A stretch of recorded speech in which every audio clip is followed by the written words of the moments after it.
Welcome to a replay of one of the most popular episodes from our podcast series for financial advisors, the Advisor Transition Playbook, inside baseball on due diligence, the move, and everything in between. It's part one of a two-part industry update with Mindy Diamond. I'm Jason Diamond, and this is the Diamond Podcast for financial advisors. At Diamond Consultants, we help elite advisors identify the right environment for their businesses to thrive, whether that's at a wirehouse, boutique, or independent firm. With nearly 3 decades of experience, we've guided thousands of advisors and represented more than $250 billion in assets transitioned. And each year, 1 in 4 advisors managing $1 billion or more who change firms are our clients. Our process is education-driven and based on building relationships, starting as your strategic partner well before you're even thinking of a move. To schedule a confidential conversation, call us at 908-879-1002.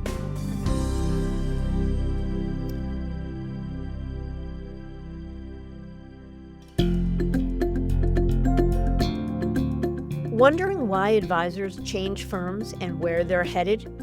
Are transition deals going up or down? Those very questions and more inspired us to create our annual Advisor Transition Report. It's the award-winning, data-driven resource designed for advisors that connects the dots between the motivations around movement and the firm's appetite for top talent. Arm yourself with the knowledge you need to make smart decisions. Download your copy at diamond-consultants.com/transition report.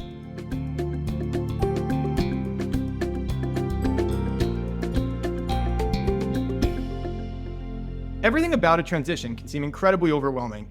From understanding the whys of a move, then conducting due diligence, and on to aligning the right models and selecting the best firms, it might seem like a fairly linear process, and for some it can be. But for others, the layers of minutia can be daunting.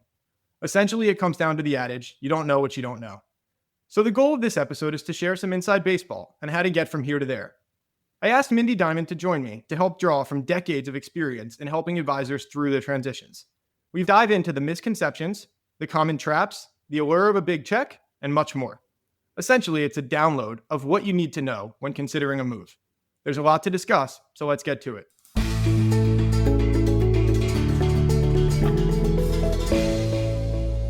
Mindy, so excited to have you join me for this topic. Yeah, I'm really happy to be here. And I'm just thinking to myself, yikes, decades of experience, you said. And yes, it is decades of experience. It most certainly is 30 years in the business. So the seeding for this topic was, you've been in this business now for 30 years. How many hundreds of thousands of conversations with advisors is that? Some who moved, plenty who certainly did not.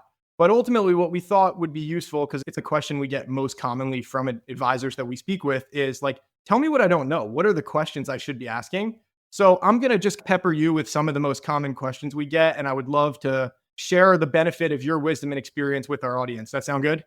It sounds great. And I just want to say that we are recording this 2 days after one of the largest deals probably in the history of the industry broke, that I am gratified to say we facilitated.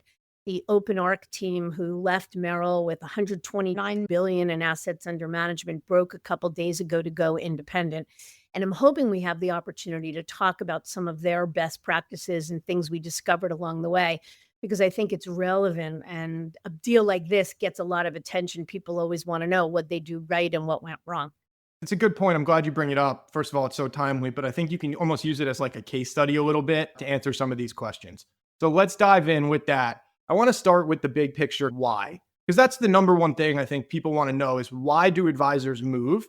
And I think there's an assumption that 95% of transitions happen because of a big check or because of economics. I'm certain you're going to touch on that to some extent, but give me your sense of what are the main triggers of advisor movement? Yeah. So look, are there some advisors that move because they need to recapitalize or they want the money? Sure.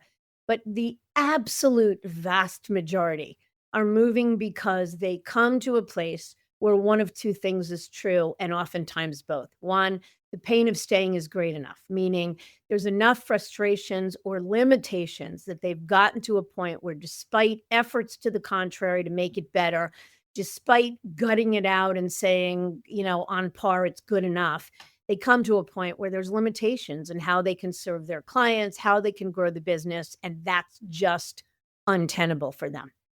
And hopefully, simultaneously, they are equally excited and have identified an opportunity that they believe is needle moving enough. It's worth the hassle, the disruption, the everything to make this move. I've never done a move where it doesn't fall into one of those two or hopefully both of those categories. So let's go a little deeper there. You mentioned limitations. Give me an example, either using this recent deal or even just any recent advisors you've worked with, about what are some limitations that people experience at, let's say, the wirehouses that potentially would be a catalyst for a move. Generally speaking, the biggest limitations have to do with how they're able to grow their business and serve their clients. So, anything to do with excess bureaucracy, anything to do with an incongruence, if you will, between the advisors or the team's goals for how they want to serve clients or grow the business and what the firm is allowing them to do. So, using this enormous deal as an example, you've got a team that was doing extraordinarily well. Oh my God, they were the biggest team at Merrill. So talk about having a bat phone to the top and the attention of senior leadership. And if anyone was going to be able to break through the red tape or get things done or eschew the limitations, it was them. And for a long time they did. Their size, despite they were sort of increasingly unhappy, let's say over a decade. But despite their size, every year they became a little bit more frustrated. And after probably 6 or 7 years of saying, "We're just too big to move," they came to a point of saying, "We can't ignore this anymore. We've got a tiger by its tail. We have this extraordinary business that is growing exponentially. We've got clients that are complaining to us. And more importantly, we've got team members that are feeling stifled." And that's where it comes from, where there's problems you just can't ignore, even if you want to. It almost feels like one of those things where advisors know they're limited. They can just feel it if you're fighting against the firm and instead of with it. I'll give you one other one that comes to mind as we're talking here that seems to come up a lot in advisor conversations, which is freedom of marketing. And that might seem like a fairly minor limitation, but I can't tell you how many times, certainly myself, I'm sure you too, you get call from an advisor who is heated. They're angry because they were trying to send some timely market commentary and the firm took 2 weeks to approve it. Does that fall under the same category of limitations in your mind? Oh, without a doubt. And it's funny you say that because in this world of social media, where the news is consumed, can be consumed within seconds of an event happening, there's nothing more frustrating for an advisor than wanting to write a newsletter to update their clients with scale, as opposed to having to make one phone call at a time and not being able to do so. It absolutely puts them on a back foot. And then I think it's the lack of freedom to differentiate themselves. Most advisors that work for big firms have a firm website that is templated, the same sort of structure of the website and the picture of the team and the same basic wordings. And that's hard to deal with. Well, and you bring up an interesting point, which is sometimes, so for example, wirehouse advisors might say, oh, the marketing is good enough. Well, a lot of times, and we've had advisors on this podcast who talk about exactly this, they don't realize how limited the sandbox they were playing in is or was until after a transition. And that's when their eyes open and they realize, oh my God, I was basically playing with one arm tied behind my back. We've heard advisors use that metaphor. Let me ask you this then. This is a tough question. What do you think advisors get wrong? What is the number one misconception that advisors have prior to approaching due diligence and thinking about a move? And maybe it's something as simple as like, it's the same everywhere. But tell me what you think you hear most commonly. There's certainly those myths, the assumptions or presumptions that it's the same everywhere or there's nothing that's going to change anyway, for sure. But I think the biggest and most fundamental thing they get wrong is a lack of clarity around what it is they're trying to accomplish and why. I'd like to say that I think one of the thing we do better than most, I'm not going to say everyone else, but better than most, and something we're really good at, is helping advisors to answer the really tough questions, the smartest questions, to get a sense of what it is they're looking to accomplish, what it is they want to improve, and why. What does success look like? Because if you don't do that, then a lot of folks do it backwards. They get a phone call from a manager at Morgan Stanley or from somebody at Schwab or somebody at Dynasty or whatever it may be. And they say, I'll take a lunch. Why not? And of course, the job of the manager from Morgan or the sales rep from Dynasty or whatever it is to tell you all the good things about independence or about Morgan Stanley. But if I, as the advisor, am not really clear about what it is I'm looking to accomplish and why, it's going to all sound good. And I'm going to wind up more overwhelmed than when I started. And that is probably the number one thing that we see advisors getting wrong. It makes the due diligence process, if you choose to enter it, exceedingly inefficient.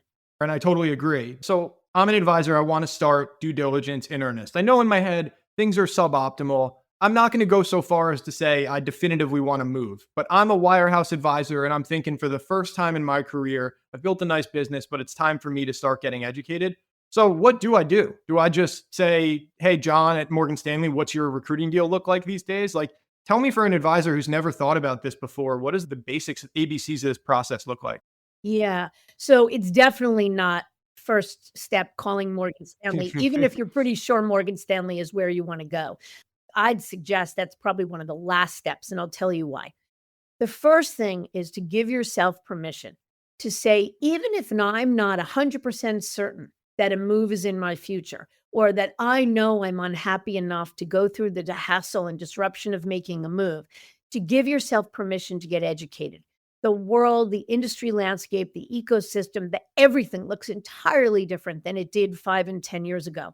And if it's been 5 or 10 years, or even 3 to 5 years since you last got educated, asked the questions, looked under the hood to get a sense of, is there or could there be something that's better than where I am? You're doing yourself and your team a disservice. Yeah, it takes time and it's annoying and it's overwhelming and it's all of it. But that's honestly why people like us have a job. We don't approach this that we think people should only come to us when they're sure they're going to make a move. In fact, it's the opposite. We love the calls we get when somebody says, I'm really happy here. Been here 40 years. I've been here 30 years. It's really good enough. It's working well for me. But all of a sudden, I'm beginning to be curious, or all of a sudden, I feel X, Y, and Z. Tell me what I don't know. Those are the best calls. Those are the smartest calls. That's the best thing an advisor can do. Yep, I agree with that. Are there things you think an advisor needs to ask for during the diligence? Like, I guess what I'm getting at is, do you trust the process that if you go through this process with, let's say, 3 to 5 strategically picked firms, so you work with a recruiter or a shameless plug, or however you approach this, you end up with your short list of contenders. Do you trust that by going through the due diligence process, these firms are going to give you the building blocks that you need to do proper due diligence? Or are there things you as an advisor need to ask for? I'll give you one example that comes to mind, which is there's obviously been some firms that have had financial troubles recently. And so do you think an advisor, for example, needs to ask for like financial statements from a firm they're potentially considering due diligence on? Curious what your thoughts are. Yeah, particularly if you're looking at sort of in this new world order, the right end of, if we think about the landscape as a continuum and the newer boutique multifamily offices on the right side, absolutely conducting what we call reverse due diligence and getting to see the financials of the firms you're considering to make sure that they're sound and solid and that the equity valuation is exactly as advertised. Of course, yes, that's true. So the answer is, in part, you trust the process. You trust that if you've asked the right questions, if you've gotten clarity around what's important to you, and as a result, you've crafted the right questions, and therefore the manager or the representative from the firm or options you're considering has put together the right due diligence plan, you can trust that at least 90% of what needs to be gotten right is gotten right. But there are always things around the margins that aren't addressed. So one is you can't just outsource the due diligence process. You need to be paying attention. And much like, people who trust their doctor and presume the doctor just always has it right, you need to be your own advocate. I would say the same thing here, that as the process unfolds, there will be additional questions, additional sort of gaps and holes, and you shouldn't stop until you've gotten all of your questions answered. That's really the best advice I can give.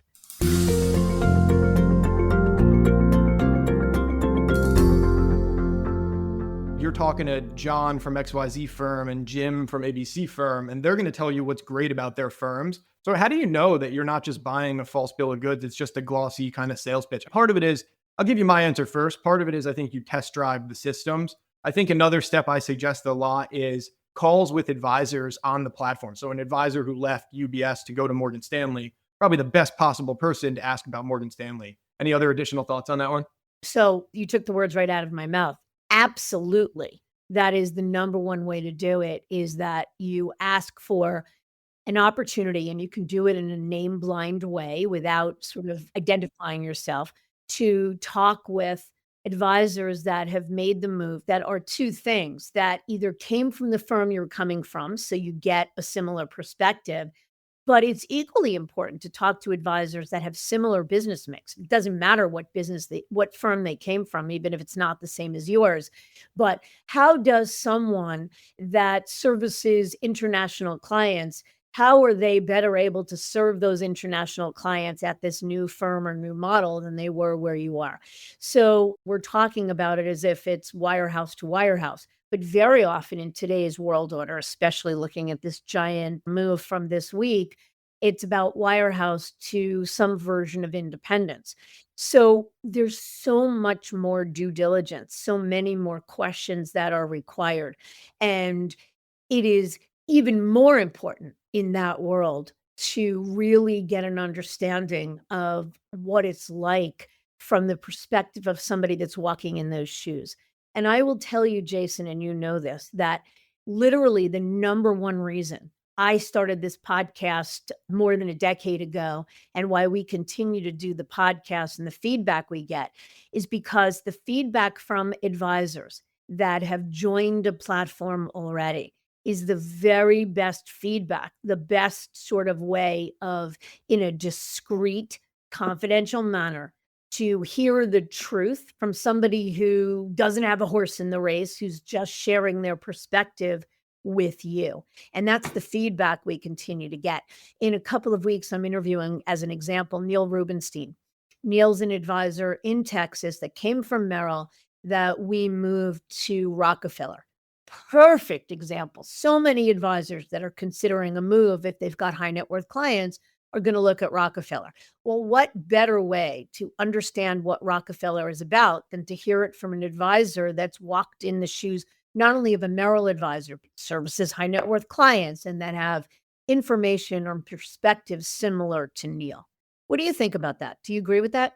1,000%. First of all, the podcast, I will say, is a little bit of a sales pitch, has one thing going for it that a call with an advisor doesn't, which is complete discretion and confidentiality. I will say, I think we've done a good job of doing kind of facilitating name blind calls between advisors. We continue to harp on this point, even though it sounds somewhat minor, because it really is like, you can talk to people like me and people like the recruiters from the firms until you're blue in the face. But the right way, the best possible way to learn is this guy selling me? How does the technology compare to Merrill? How does the day-to-day compare? What's it like working for this manager? All those types of questions, I think, are best answered by another advisor. So Yeah. completely agree with you. Yeah. And I'll take it one step further. So somewhere in the process, you take advantage of the opportunity to either listen to a podcast and hear somebody's perspective of what the move was like and how it's bettered their life and where the pitfalls are. And or you take the opportunity to talk with other advisors that have made the move so you can ask your own specific questions. But after you've had the opportunity to do that, then it's really important. And this is the part that why you can't entirely outsource or let the due diligence process just go on autopilot. Then it's important to take some of that perspective and hold the manager that you're interviewing with, hold his or her feet to the fire. What do I mean by that? So, I talked to an advisor that talked about the fact that the number one concern about Rockefeller, making this up, is that they're going to be the next Merrill, or that they just added a fee that now is going to have to be passed on to clients. While this advisor said it doesn't bother them and they had a lot of good reason of why it's not an issue, I'd love for you to tell me why it could be an issue. What are some of the things you've gotten wrong? When someone doesn't join Rockefeller, why is it? I'm making that up. Yeah, smart. Same thing, even like, oh, this advisor mentioned that technology is a step back from the firm I'm coming from. And I'm not asking you to argue with me, but perhaps the manager might be able to say something like, we're investing substantially in the platform and we have these rollouts coming in the next several months that are going to close that gap. So I completely agree. That's a really And the smart point. follow-up question to that example, Jason, which is a great one, is how can I trust? How can I get a sense of security if I join here in the next couple of months that in fact that investment is going to be made and how that investment in technology will actually impact things? So again, it's constantly being your own advocate, constantly paying attention, and constantly questions beget more questions. I agree. We haven't talked at all about the dollars and cents of this, and I think we need to because it's important, right? Like you can have the best platform on the planet. The reality is, a move comes with risk, a move comes with hassle, and there is a market for advisors, books, of businesses. That's one of, I think, the major kind of paradigm shifts we've seen in the last, call it decade, is advisors know their books are assets. Their book is a business, and that business is worth something substantial. At any firm, it's even at their current firm via retire and place deals, the book is worth something substantial. So if you had to put a percentage to it, what percentage, I'm an advisor making a decision, what if 100% weighting, how much percent weighting do I put on the economics and how much weighting do I put on culture, platform, everything else? The answer is it's an inside job, personal, and it depends upon the advisor. There are some advisors that will put they're wrong, but they will put all the weight on personal economics. They're making Right. a big mistake if that's the case. And most advisors will put much more weight on getting it right, meaning what's life going to be like afterwards and will I have a better ability to serve clients and grow the business. But here's what I would say. They're both equally important. So, no advisor who's got a decent enough runway ahead of him or her and who's looking to really grow the business and who cares about their clients can't be unconcerned about the culture of where they're going and what life is going to be like and what are the limitations, all of the questions we've been talking about. But an advisor who's built a great business would be a fool not to consider their own personal economics. It just can't be the first thing they consider.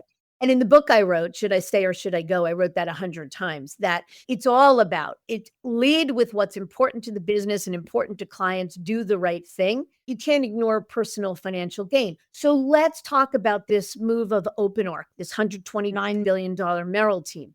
You can only imagine the number of zeros at the end of a check that this team was offered by every major firm on the street. And in the span of a decade, they got those offers. Independence making this enormous leap was not the first thing they looked at, was not necessarily their first choice. But as they began, in their case, to really consider how limited they felt, the things they wanted to be able to do for clients. And by the way, I don't want to steal anybody's thunder because we're going to be launching a podcast specifically talking about this deal and this move. And so I'll save that for Lewis Diamond, our partner, and Cheryl Penny, the CEO and founder of Dynasty, are going to be talking about it, and they'll cover all of that. But I just want to give the example that as this team began to realize, certainly in the last 5 years, how much things had changed at Merrill and how incongruent they felt between their goals, the goals for the business, the goals for serving clients, and what the firm was asking of them since Bank of America came to town, it became impossible to just say, holy cow, we can get a check with a lot of zeros at the end of it. They couldn't not see the benefits of everything else, the benefits that creating their own independent entity could bring them. I agree with that. I will play devil's advocate a little bit here and say, I think what you're really talking about is the trade off. Not necessarily, they're not martyrs. They're not altruistic and said, we don't want your hundreds of millions of dollars. I think what you're talking about is the trade off between near term, upfront recruiting deals, which is the primary means by which the wirehouses, the regionals, the boutique firms recruit, right? The traditional forgivable loan structure is all about a short term de risking of the move, a monetization event in the near term, where they're paying you some percentage of revenue, 350%, 400% of revenue, tied to a forgivable loan. But that's your bite of the apple in that example. With the example of a move to independence, you lose, in some cases, all of that upfront monetization. So, this example you're talking about is a good example where they got no upfront transition dollars because they launched an RIA. But, and this is a very important caveat, they know they are building equity and ownership in something that is going to, at the current rate, be worth a preposterous multiple if and when they decide to sell it. So I assume that has to be part of this conversation around independence. Is it's not that you don't care about monetizing the business, it's that you plan to monetize the business in a different and probably more significant way. Fair? Beyond fair, 1,000%. That's absolutely correct. And again, not only making it about this example, but it's a good example. So again, the possibility of getting a check with a lot of zeros on it. And by the way, also tapping into an already established, well familiar, well run infrastructure. Think about how much easier the move would have been to jump from Merrill Lynch to Morgan Stanley would have been their, not probably, it was their first choice if they were going to go the traditional route. Think about how much easier the due diligence process, how much less heavy the lift would have been in terms of due diligence. But certainly from a short-term upfront perspective. And that's really the key, is that not everyone has the appetite to bet on the long term. And to me, that's the beauty of the industry landscape as it's evolved and the waterfall of possibilities today. If you're a great team, and there are so many great teams, you're growing, you've got a multi-generational bench of advisors, you've got a succession plan, you've got sticky clients, you don't have 5,000 clients, but you have, 100 or 200 relationships. You've got a great business that you've got options for it. And there's no right or wrong. It's what do I want to be when I grow up and how do I want to live my business life?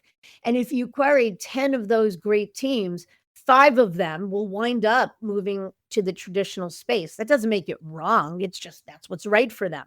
But the other 5 will have entrepreneurial drive, will value the long term, and willing to forego the short term upside in order to bet on themselves for the long term. And holy cow. Again, we'll save that for the episode that Shirley and Lewis do to talk about what those multiples could look like. But I don't think there's enough zeros on the calculator to begin to think about what that business, their OpenArc's business, will be worth even as little as 5 years from now. I agree with that. I think the one point I would probably make in defense of people who go the traditional firm route, actually 2 points. Number one, I don't think it's only about I am not willing to bet on myself and I don't want to delay the monetization event. I think for some people, it's like the idea of being independent and putting the toner in the copy machine and the little K cups and like that's just not appealing, right? I like going into a branch and they have everything. My desk is all set up. So that's one caveat I'd make, that some people just prefer the traditional firm world. The other caveat I'd make is there are advisors who rightly or wrongly believe in the brand name of the firm mattering. And so there are some advisors who say, like, look, I am a good advisor, but my ability to land and grow business is tied very closely to XYZ firm brand, Morgan Stanley. I think a lot of times we find that's not always the case as much as advisors believe. But I'm just trying to think of a couple scenarios where there are advisors who genuinely prefer or need or want the stability, big brand resources of the biggest firms on the planet. So I totally agree. And actually, thank you for bringing those 2 caveats up, because I'd say there's a third caveat. Someone can't go independent. They don't have a next gen. They don't have someone that could do the heavy lifting if they're not capable of doing it on their own to build an independent firm. They don't have entrepreneurial spirit. They're 3 years from retirement and they don't have the kind of time that it takes to really build the value of an independent practice. And we have great respect for those people. But again, the cool thing about the industry landscape is that as it's evolved, there's something for everyone. It doesn't necessarily mean that the only choice is stay put or go to UBS. Agree. In fact, there's probably even versions of independence. For example, like you don't have a successor. Well, there are versions of independence that might work where there's a monetization event on the back end where somebody can buy and inherit your book. So that is probably the coolest or most interesting thing, the most exciting thing anyway about the industry landscape in the last, like, really call it 5 years anyway, probably even a little sooner than that, is especially on the independent side of things, there are options that check just about every box. Like you, as the advisor, choose what elements, and this gets back to your begin with the end in mind.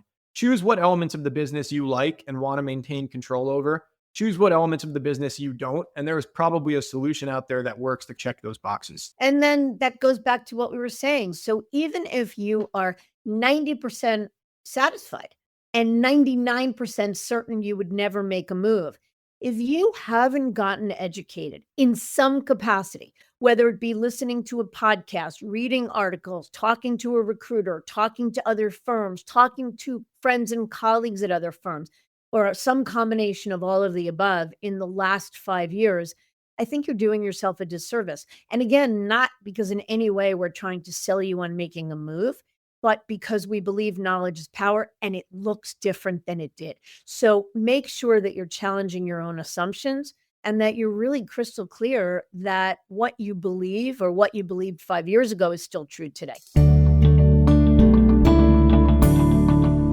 This is a little bit of a gear shift, but I think there's a tie in here. If you are an advisor now, point in their career, they're wise to at least get educated, pick their heads up, understand what's out there. But then there's the question of when is due diligence done? But I'm going to frame this through a different lens here, which is I'm an advisor. I've done due diligence. I've talked to maybe 3 to 5 strategic firms. Is there typically like an aha moment when an advisor says, oh my God, it's RBC and I need to go that way and I know I need to move?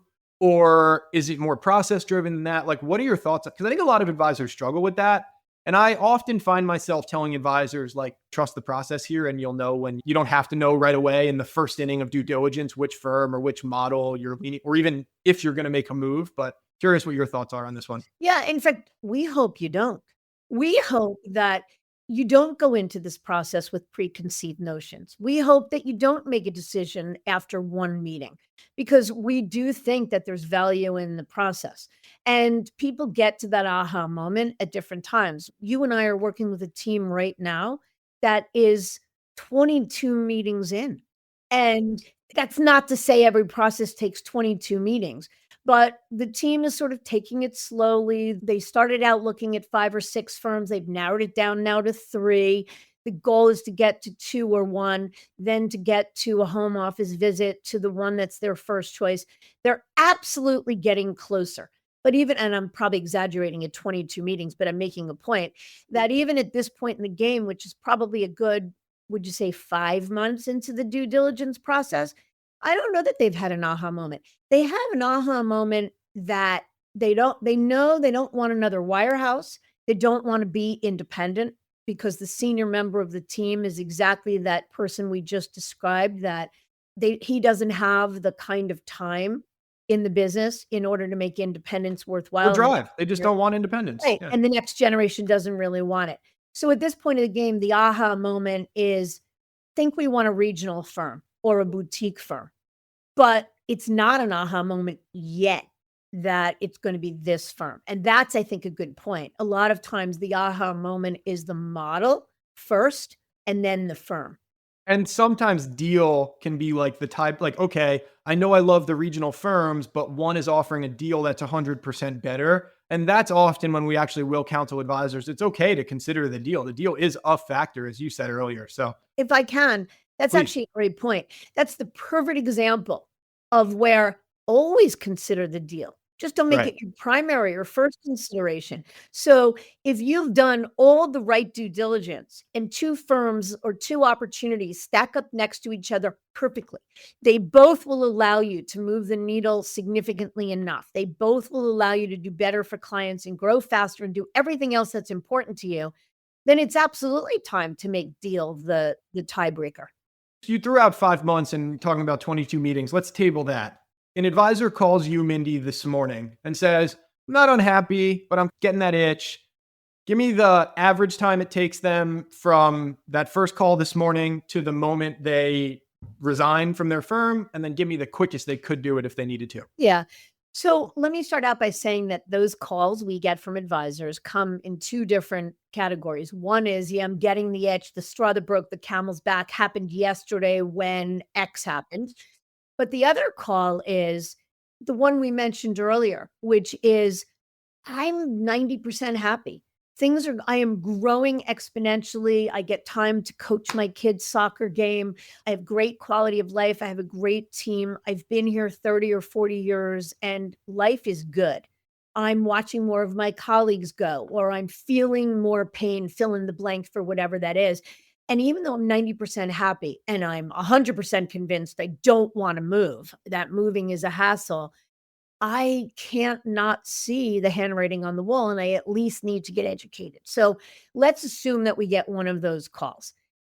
The reason I'm calling out the difference between the two is because the time it takes to do the due diligence is usually different. If someone is already at the point where they know that they're unhappy and likely to move, the due diligence process usually runs quicker. The due diligence process for somebody that's mostly happy and just beginning to get curious, sort of the latter example, might take a little longer. Put some time, give me some real parameters to it. Well, I'd love to hear what you think. What's swirling in my head, I mean, it's all over the map, but I'm gonna say typically 6 months. 6 months was the number I was about to throw out as well. And I think the quickest you want to do this is 3 months. Anything beyond that starts to be basically a fire drill. We've done deals quicker than that, obviously. An advisor's gonna or has been terminated. But I think 6 months in earnest is a good, healthy timeline, especially by the way, because a lot of firms are busy. Like we're hearing this from a lot of the firm side of things these days. Depending upon what firm you're moving to, you need to make sure that the firm can handle you. You want to get their A team upon your breakaway and your transition, no matter what firm that is. You think, Jason, that it's 6 months from, "Gee, I'm a little curious. I wanna start to look. I wanna begin to do due diligence. What does that look like?" to, "My butt is in a new seat." No, because I think in the example where you're just like, I'm a little unhappy, those early innings conversations typically play out slowly because the guy who's 90% happy is in no rush to say, set me up with a bunch of firms and let's talk about. So in those instances, it could take a year and a half because I think what happens really there is then there's a catalyst event that takes them from your category 2 to category 1, right? They went from a little unhappy, just curious to the straw that broke the camel's back. And that's when then they shift into the kind of more, or they say the firm has good example, right? UBS upset a lot of advisors with the compensation plan. They recently walked back a lot of those changes. I'm certain there will be some advisors who say, this is a nod to attrition. I've seen from management what I need to see, and I'm going to stay put. Equally, probably plenty of advisors who say it's too little, too late. Let me say something, and again, not to make this episode at all about this team in Atlanta, but that was a 10-year conversation for us. Literally 10 years ago, maybe even 12 years ago, but let's say 10, one of the senior partners on the team had called to say, curious, like really happy, doing incredibly well. Zero chance we are moving in the next year or 2 or 5, but like, what don't we know? And every year we would then have a conversation about what the landscape looked like. But I'm going to say it was 6 years ago when the conversation shifted from um, really happy, convinced we're staying, to starting to think we might leave at some point, but another 6 years until this really happened. Now, it's a good example because they were going independent, the transition itself probably took a year, year and a half.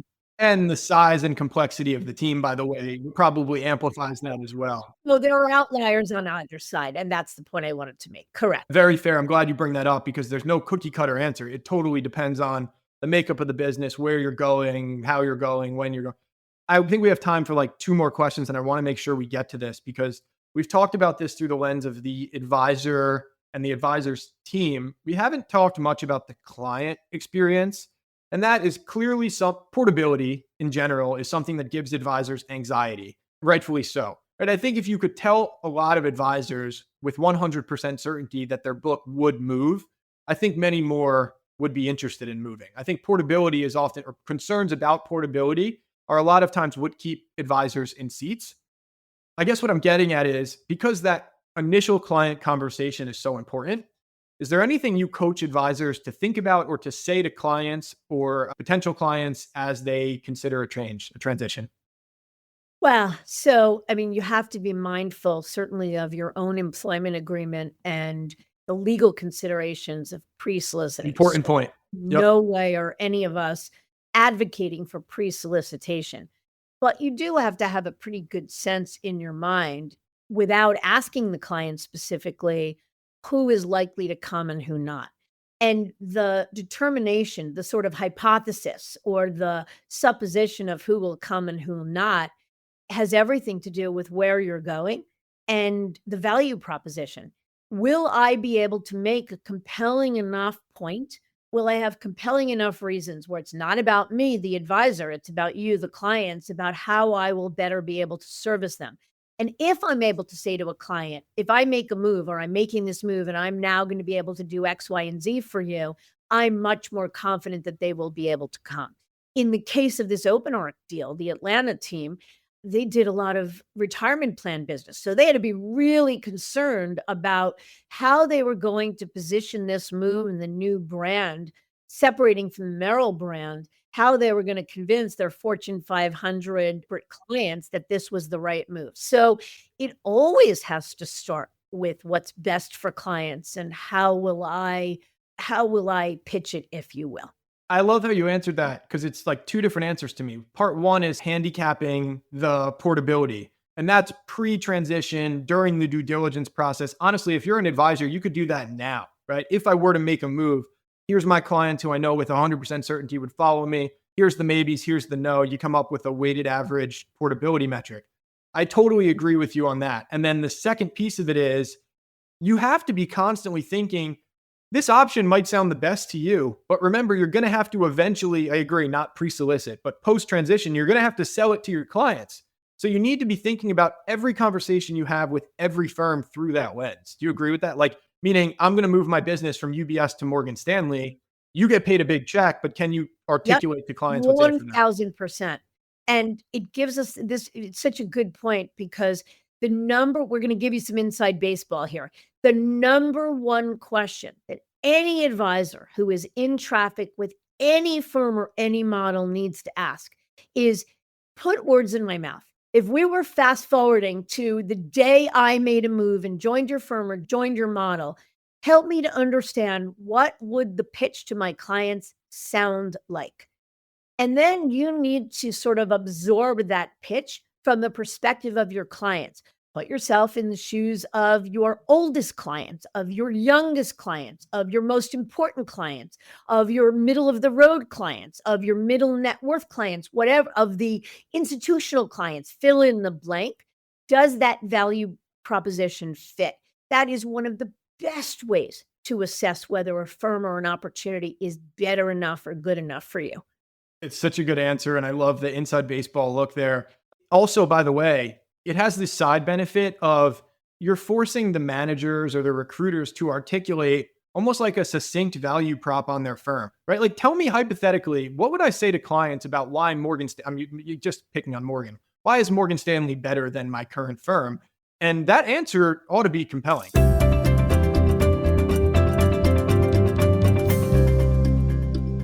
So, in closing, I want to wrap this up with a question around the difficulty of a move. You've been in this business now 30 years. I think it's almost exactly 30 years. Has it gotten easier logistically to transition? And do you see that trend continuing, let's say, because partially things like AI, DocuSign, and the like? Like, what are your thoughts on the nuts and bolts of transitioning? There's no question it's gotten easier. There's no question that from a legal perspective, the advent of broker protocol certainly makes it less scary or less risky to make a move. But there are plenty of moves that are made as a non-protocol move, and that's not always the case. And the ecosystem, I should say, has gotten better to support the advisor in transition. Legal counsel that all they do all day long is facilitate these moves. Third-party consultancies, people like us that have been at it 30 years and have seen it all, and all the mistakes have already been made. We know how to do it. But with that said, moving is a hassle. No matter how much better the support system has gotten, no matter how many times a manager or a firm has transitioned advisors, it is a hassle to move. It is disruptive. It is a lot. And again, this statement is not going to win me a place in the Headhunter Hall of Fame, but you should absolutely not consider a move unless you have the appetite for some risk, for some breakage, meaning some loss of clients, and you're willing to shrink to grow, and you've got an appetite for some hassle factor to work perhaps harder for a short period of time than you have in a while. If you don't have that, then no matter how unhappy you are, you really need to seriously consider whether moving is the best way to solve your problems. Yeah, it's a really great way to tie a bow on this episode. It was a lot of fun. I'm excited. I think that would be 2037 based on your 12-year timeline. So the next $129 billion team will have to schedule that episode out for 10 or 12 years from now. But Mindy, thank you so much for sharing your years of wisdom and expertise with us. This was a fantastic episode. I had a lot of fun. Yeah, loved it too. Thank you. My pleasure.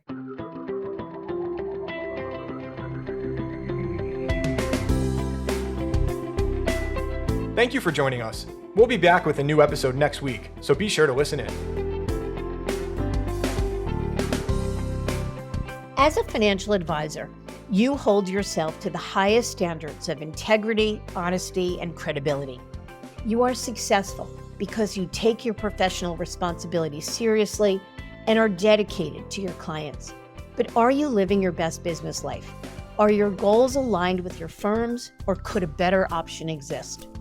Should I Stay or Should I Go is a book written with you in mind. It's a self-guided journey that walks you through the key steps that we take with our advisor clients. This strategic thought process and roadmap to professional self-discovery is designed to help you ask the right questions and think critically and objectively, whether you're considering change or not. Learn how to get your copy at diamond-consultants.com/thebook.